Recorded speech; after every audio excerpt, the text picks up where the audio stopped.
안녕하세요. 이번 시간에는 UI UX 케이스 스터디를 진행해 보려고 합니다. 거창한 케이스 스터디는 아니고요. 우리가 자주 사용하는 앱 위주로 한번 살펴보려고 해요. 저는 출퇴근할 때 아니면 집에서 요즘 재택근무를 많이 하고 있으니까 집에서 일할 때 꼭 음악을 들으면서 하는 경향이 있는데요. 그때 꼭 필요한 앱이 두 가지 있어요. 먼저 스포티파이와 그리고 네이버 바이브입니다. 사실 스포티파이가 훨씬 더 강력한 추천 기능으로 제가 운전을 할 때 아니면 근무할 때 듣고 있고요. 네이버 바이브는 제가 원하는 곡이 있을 때 직접 찾아 듣는 용도로 사용을 하고 있는데요. 지금부터 이 두 가지 앱에 대해서 한번 살펴보도록 하겠습니다. 먼저 스포티파이에 대해서 이해가 필요할 텐데요. 스포티파이는 글로벌 1위 스트리밍 플랫폼입니다. 그래서 굉장히 완성도 높은 음악 큐레이션을 제공하고 있습니다. 2020년 기준의 MAU는 3.5억 명으로 유료 구독자도 1.6억 명으로 굉장한 수치를 나타내고 있습니다. 글로벌 레이블사인 워너, 유니버셜, 소니 등에서 음원 라이선스를 취득했고요.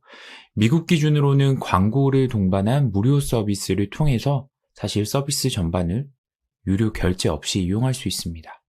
반면 한국에서는 월 11,900원의 요금제로 이용이 가능하고요. 다른 음원 서비스보다는 조금 저렴한 가격이지만 사실 아직까지 국내에서 점유율은 아주 낮은 수준입니다. 주요 기능으로는 나만의 플레이리스트, 새로운 음악 발견, 오프라인에서 음악 듣기, 그리고 다양한 기기에서 스트리밍하기, 이렇게 크게 네 가지 기능을 살펴볼 수 있습니다. 이어서 네이버 바이브에 대해서 설명드리겠습니다. 네이버 바이브는 2018년 6월 네이버가 출시한 음악 플랫폼이고요. 운영은 YG 엔터테인먼트의 자회사인 YG 플러스가 맡고 있습니다. 2020년 11월 1일 네이버 뮤직 서비스가 있었는데 이 서비스가 종료되면서 바이브와 통합하게 되었고요. 2022년 2월 기준의 MAU는 약 100만 명, 유료 구독자는 약 60만 명입니다. 사실 현재 국내 스트리밍 시장은 멜론이 가장 주도하고 있는데요. 멜론이 주도하는 시장에서 점유율은 약 10% 미만으로 국내 토종 스트리밍 서비스 중에서는 가장 좀 낮은 점유율을 보이고 있습니다.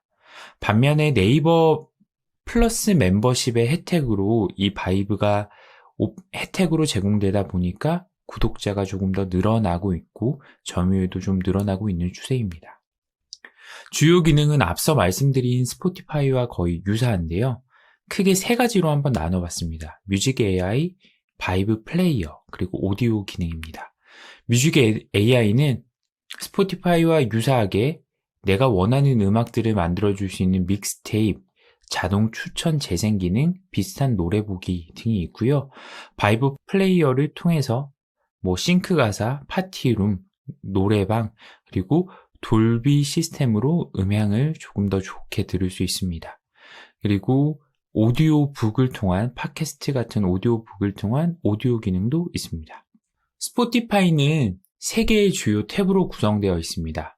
첫 번째 보이시는 화면인 홈 화면이고요. 홈 화면에서는 제가 아침에 서비스를 켰더니 굿모닝 하면서 제가 주로 들었던 음악들의 리스트들을 나타내고 있고요. 두 번째 New Songs Added라고 해서 새롭게 추가된 음악들 나타내고 있고 그 다음으로는 팟캐스트에 대해서 보여주고 있습니다. 그래서 최근 들었던 음악 그리고 저만을 위한 믹스테이프도 보여주고 있습니다. 두 번째 탭은 서치 탭이고요. 여기서 원하는 가사나 아티스트 그리고 노래 등으로 키워드를 검색하셔서 검색해 볼 수 있습니다. 세 번째는 저의 음악 라이브러리인데요. 제가 좋아했던 음악들 아니면 제가 즐겨찾기를 했던 플레이리스트들을 살펴볼 수 있습니다. 바이브 같은 경우에는 5개의 주요 탭으로 구성되어 있습니다. 먼저 보셨더니 화면이 굉장히 유사하죠. 홈 화면입니다. 제가 바이브가 추천해주는 플레이리스트 그리고 저를 위한 플레이리스트를 만든 믹스테이프 그리고 현재 파티룸에서 제공되고 있는 음악들 그리고 제 취향의 플레이리스트 제 취향을 맞춘 오디오 테이프 이런 것들을 제공하고 있고요. 두 번째로 미국 서비스에서는 없었지만 국내 서비스에서는 차트가 굉장히 또 중요하잖아요. 저희가 흔하게 멜론 탑백이라고 하는 이런 탑백들을 듣는 경향들이 굉장히 많은데요. 그래서 국내 서비스에서는 이런 차트가 좀 필수적인 서비스로 보여집니다. 그래서 오늘 탑백 혹은 현재 급상승하고 있는 음악 이런 것들을 차트 탭에서 보여주고 있고요. 오디오 탭 같은 경우에는 팟캐스트라던가 아니면 잠잘 때 들으면 좋은 음악들 아니면 셀럽들이 잠잘 때 들으면 좋은 이런 나레이션들을 하는 서비스들을 구성하고 있고요. 네 번째 탭은 검색 탭입니다. 여기서 노래 가사나 아티스트 등으로 검색을 해볼 수 있고요. 그리고 간단하게 음악 뮤지션에 대한 이런 뉴스 기사도 볼 수 있습니다. 마지막으로 보관함인데요. 제가 좋아했던, 즐겨찾기 했던 음악들, 아티스트들, 플레이리스트, 앨범 등 다양하게 살펴볼 수 있는 탭으로 구성되어 있습니다. 지금부터 스포티파이와 바이브의 뮤직 플레이어에 대해서 한번 살펴보려고 해요. 제가 처음에는 어떤 것들을 UI, UX 차원에서 한번 분석을 해볼까라고 생각을 해봤다가 너무 많은 것들을 하는 것보다는 조금 집중해서 하는 게 좋겠다라고 생각해서 플레이어를 가져와 봤고요. 현재 보이는 화면은 스포티파이의 뮤직 플레이어입니다. 저는 공정하게, 공평하게 비교 분석을 위해서 BTS의 버터라는 곡을 검색하고 플레이한 화면에서 시작해 보려고 합니다. 처음 상단에 보이는 화면들은 플레이어 닫기를 할 수 있어요. 그래서 해당 버튼들을 누르면 플레이어가 닫히고 이전에 내가 검색했던 화면 혹은 음악을 앨범 화면 등으로 이동할 수 있습니다. 그리고 상단에 점점점 화면인 설정 화면을 볼 수 있고요. 그리고 일반적으로 앨범 아트가 보이는 게 뮤직 플레이어들의 일반적인 상황인데요. 여기서는 아주 뮤직비디오 화면 중 일부 구간을 반복 노출해서 사실 듣기와 보기가 동시에 가능합니다. 저희가 일반적으로는 사실 음악 앱에서 노래를 누른 다음에 화면을 끄고 그냥 이어폰이나 스피커로 감상하는 경우가 많은데요. 이렇게 뮤직비디오 같은 것들이 중간에 송출되다 보니까 앱에 오히려 체류하는 시간이 굉장히 더 길어지게 되는 것 같습니다.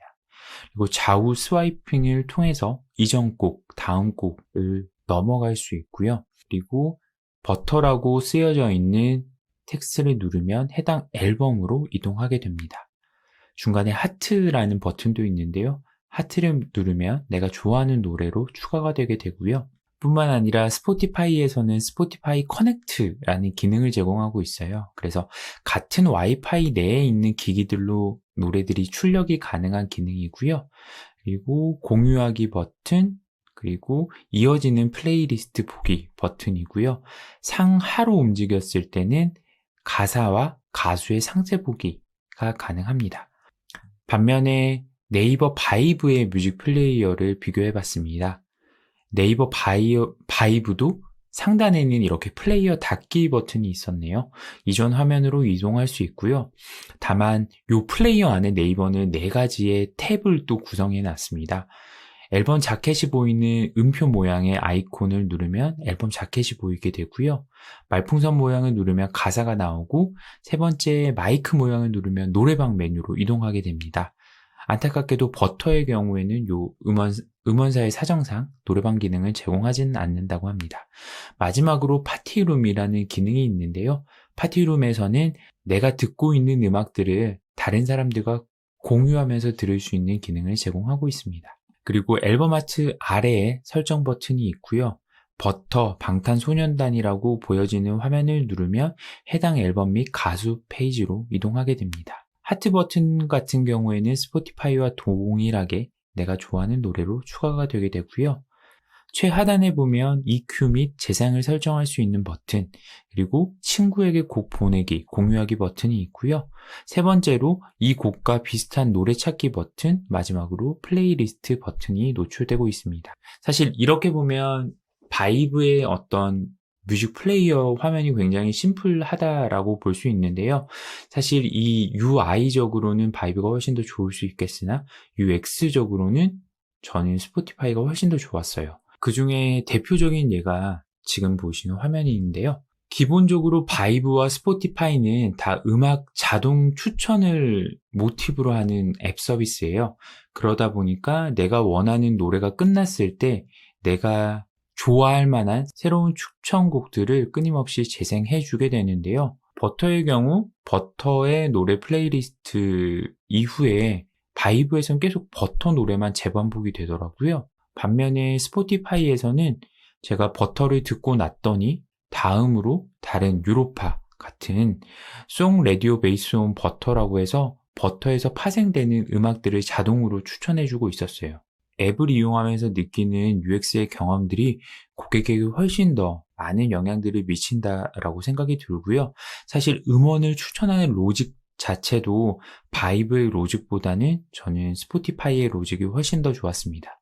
그래서 제가 즐겨 찾는 피아노 곡이라던가 아니면 재택근무할 때 들었던 플레이리스트들을 즐겨 찾기를 해두며 훨씬 더 마음이 편하고 제가 원하는 스타일들의 곡으로 추천해 주는 것을 좀 볼 수 있었는데요. 이런 서비스들 바탕으로 여러분들도 다양한 서비스들을 한번 간단하게나마 비교 분석을 해볼 수 있을 것 같습니다. 오늘 강의는 여기까지고요. 강의를 들으시다가 궁금증이 생기거나 서비스에 관련해서 궁금하신 점이 있으시다면 메일로 언제든지 연락 주세요. 그럼 다음 시간에 뵙겠습니다.